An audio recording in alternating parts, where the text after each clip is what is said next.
Hi, what we're going to talk about today is how to repair a 1930s Woodstock typewriter with a broken carriage strap.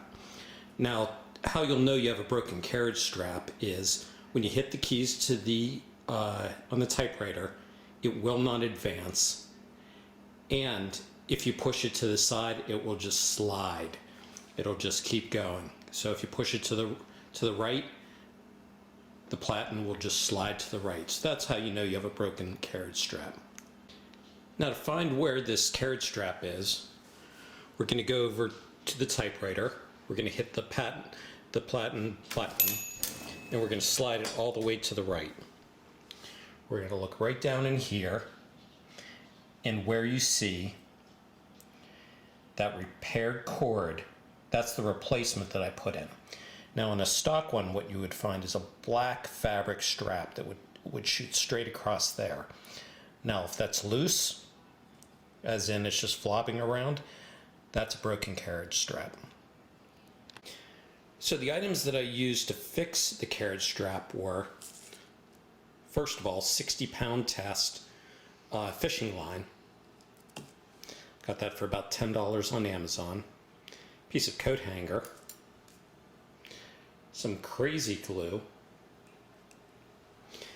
some small screwdrivers, needle nose pliers. Now, the first thing to do is to look at the back of the Woodstock and remove the back plate. That's secured by two screws that you'll see that go up into here. Remove those two screws. You might have to release the lock nut, which is just using, a small wrench.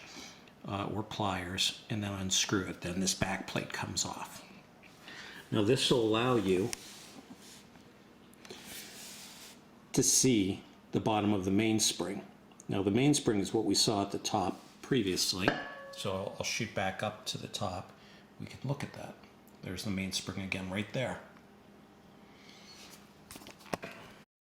So how we're going to connect the new cord to the mainspring, first of all, you'll see this piece right here,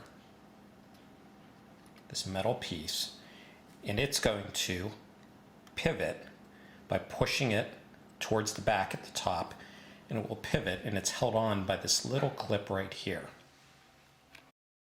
Here's a little diagram that I did to show you. First of all, here's that mainspring with a little clip. Here's the piece that was attached. Had a little bit of fabric at the end. So the first thing I did was I pivoted that piece and removed it. Once removed, I took off the fabric and drilled a small hole in it. I used 50-pound test fishing line and then tied a knot around it using a pit's end knot. And if you need to see how to do that, netknots.com, but I'll go through that as well. And then finally, we had a piece with some line on it in the pit's on knot right here. What I then did is I used my super glue to secure the knot completely so that it wouldn't unravel at a later point. And you can see that finished piece right there.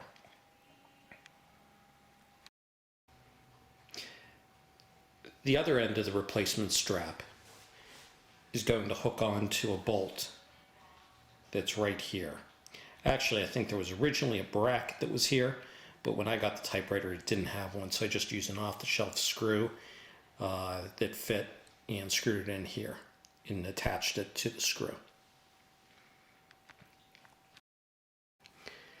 Now, as for the length of the fishing wire, I cut a larger piece initially, but the final size is going to be approximately from this left platen button to the right side. As you can see, it's connected down here. Then it attaches right over here. The order of operation is going to be to 1, feed through the coat hanger to catch the wire on the right side of this typewriter. 2, connect the fishing wire using tape to the coat hanger. 3, pull your coat hanger back through along with the wire. Number 4, create a knot on the right side of the fishing line, on the right side of the typewriter, and put it around this bracket to secure it. Number 5, attach the fishing wire to the bracket, tie the knot, and super glue the knot so it doesn't come out later. Number 6, wind your mainspring from the back, turning it counterclockwise 5 times. Next step, reattach the bracket to the mainspring, and then finally slowly release the tension on the mainspring with your hand. Let it glide so that it picks up any remaining tension.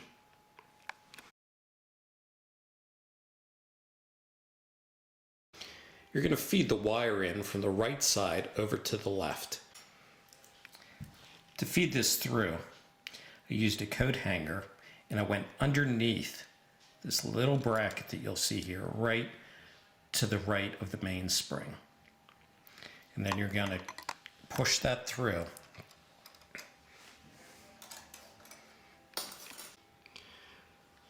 To the other side until it comes just to the back of that silver bracket that you can see in there. There's a screw facing us, a flat-headed screw. It's facing us. You're going to go right to the back of that. Once you have that coat hanger fed through, you're going to tape one end of the fishing line to it and pull it back through. On the end that remains here, we're going to do a knot just like this and hook it on there.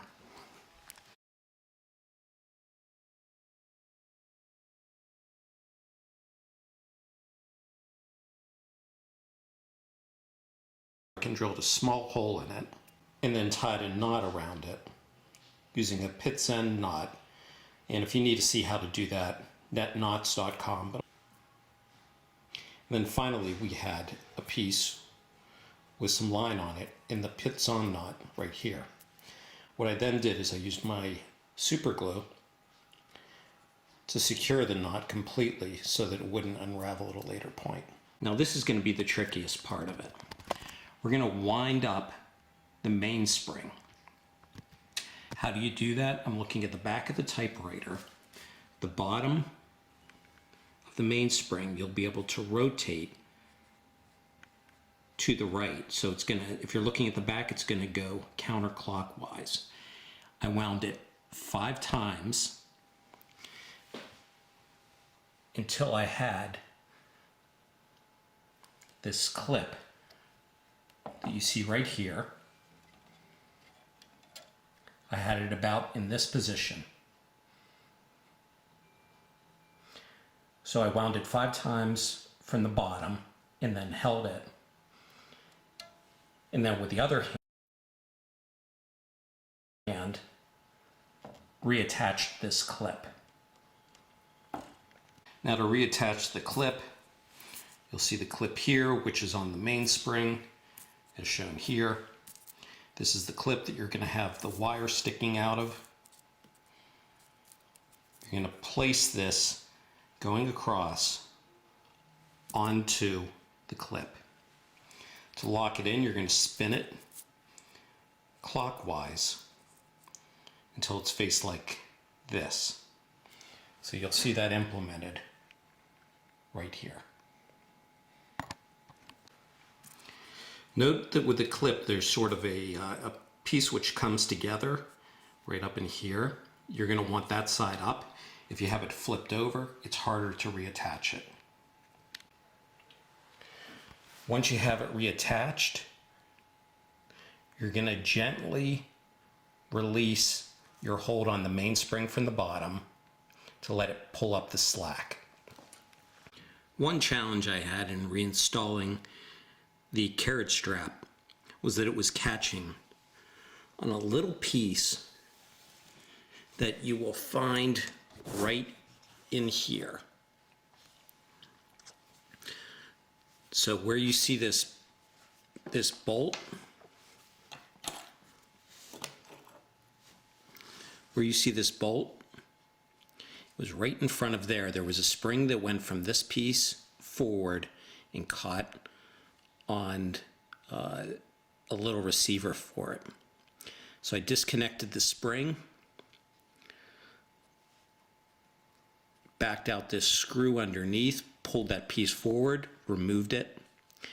Now the only thing I need to do is reattach a different spring from right here to right here, which is just forward of it. I'm going to use a slightly shorter spring. I might cut down the original one.